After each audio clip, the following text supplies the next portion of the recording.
Welcome to Full Measure. I'm Sharyl Attkisson. A year and a half ago, we first reported on a baffling new illness responsible for nightmarish scenarios. A child wakes up and his legs don't move. Soon, he's paralyzed from the neck down. Since then, the number of cases has grown, yet the Centers for Disease Control says it still has no clue what's causing it and won't say much else. One thing we know, the disease mimics one of the world's most feared illnesses, polio. Today, we continue our investigation into the mysterious outbreak that's left hundreds of American children suddenly frozen. Carter probably developed the flu-like symptoms on a Saturday morning, and then within 24 hours of that, by then Sunday morning, we found him on the floor and no mobility in his right side. He was unable to move, and he was faintly asking for help. Carter Roberts was just 3 when he was hit by sudden paralysis that looked just like polio. We first caught up with his father, Chris, last year at Kennedy Krieger Institute in Baltimore, Maryland, where Carter was hospitalized for months. Last night, he cried for about 25 minutes, just uncontrollably. He's in, I think, regular and constant pain. Although he is immobile, he can definitely feel everything all over his body. As more cases piled up in fall of 2014, CDC gave the mysterious paralysis a new name, acute flaccid myelitis, or AFM, inflammation of the spinal cord. Mandy Baker was an honor student about to start her sophomore year of high school and went from feeling fine to being paralyzed in a single day.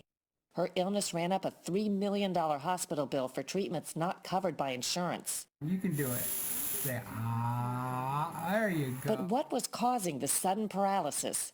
Doctors theorized it could be a rare polio-like virus that had also suddenly emerged at the same time, enterovirus, or EVD68. Unusually high numbers of kids were showing up at ERs with severe breathing problems from EVD68. 4-year-old Eli Waller of Hamilton, New Jersey, died after coming down with EVD68. So did Madeline Reed, a toddler in Detroit, and 10-year-old Emily Otrando of Rhode Island. Was the same virus that sickened and killed some children, paralyzing others.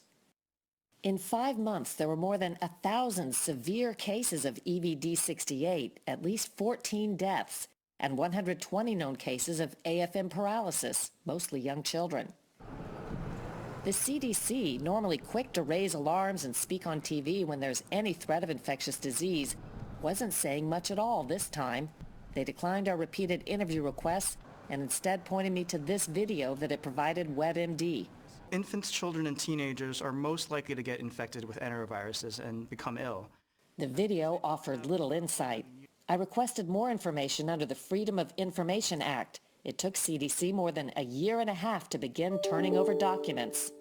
Internal emails show CDC trying to figure out what was triggering paralysis in some of the kids who had the EVD68 virus. Was it exposure to West Nile virus, insecticides, international travel, or vaccines, particularly oral polio vaccine? Officials say they still can't pinpoint the origin. One physician who treated dozens of the paralyzed children seemed to be looking at the bigger picture, Dr. Benjamin Greenberg. In emails, Dr. Greenberg wondered if we were seeing the 21st century version of polio. If it is in the early stages of evolution, he urged CDC, we can get ahead of it. I recently tracked down Dr. Greenberg of Children's Health in Dallas and UT Southwestern Medical Center. What's the difference between what we're seeing with these children and polio? Not much, which is interesting. Greenberg filled in a lot of blanks on the mysterious afflictions where CDC would not. Is it accurate to say this is less contagious than polio? We don't know yet. Part of what we're lacking is the ability to go through a population and determine who has been exposed to this virus and who hasn't. We looked at the papers written 100 years ago describing cases of poliomyelitis in the U.S., and we talked to colleagues from around the world who are actually part of teams who treat polio cases. And to all of our surprises, basically what we were seeing was a polio-like illness, but not from the polio virus. Millions of people have been infected with this EVD68, but a relatively few actually come down with the paralysis. Do we have any idea why those certain children get paralyzed? We don't know that yet, but it's worth noting that that phenomenon, that the same virus can infect thousands, hundreds of thousands, or even millions of people with only a few individuals having catastrophic events from the virus, is true for almost every virus in human biology. At its worst, polio killed 3,000 and paralyzed 21,000 Americans in a single year back in 1952. In 2014, there were 120 known cases of AFM paralysis in the U.S. In 2015, there were just 21. But last year, the number surged to 138. There have been 5 confirmed cases so far this year. Did polio have a pathology that was anything similar to what you're seeing now? So if we look at the history of polio, at least in the United States, it started with small outbreaks and then would disappear for years and then reemerge. The question is whether AFM paralysis is following a similar pattern of surfacing, receding, and surfacing again in a bigger way. Clearly, it's not a one-time event. Clearly, as we saw in this last year, we had a spike in cases again. And so we know that this virus has the capability, if it is the cause, to come back and to cause damage. With CDC saying so little publicly, families struck by the horrible illness, like Mackenzie Anderson of Albany, Oregon, have found each other on Facebook. Mackenzie went from having a cold to being paralyzed from the neck down and on a ventilator in 12 days. CDC is firmly refusing to disclose how many cases are in which states, even though that information is public in nature. CDC told me it has not received any reports of death from AFM paralysis, but with the health agency so tight-lipped about these cases, some families wonder if the numbers are underreported. The family of 14-year-old Isaac Prestridge of Louisiana says CDC originally said AFM caused their son's death. He got sick last October complaining of a weird feeling in his knees and died 2 days later.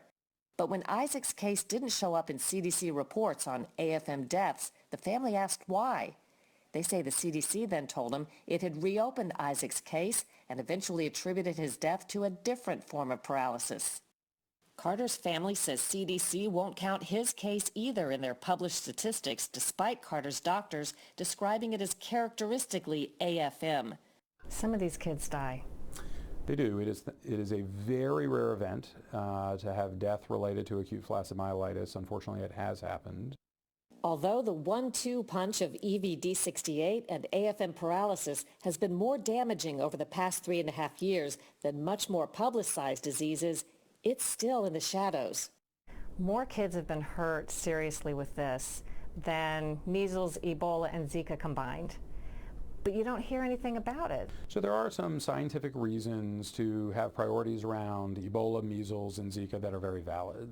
Enterovirus D68 is a common virus with a low rate of causing significant paralysis or conditions that lead to disability. And so the decisions have been made that while it is a problem, while it is a concern, it may not garner the level of need that some other public health issues do. Do you agree with that? I wish we had the resources to do it all. Greenberg says there's reason to hope that AFM isn't the beginning of another polio-like epidemic. So far, he says, the rate of paralysis after infection seems lower than it was with polio.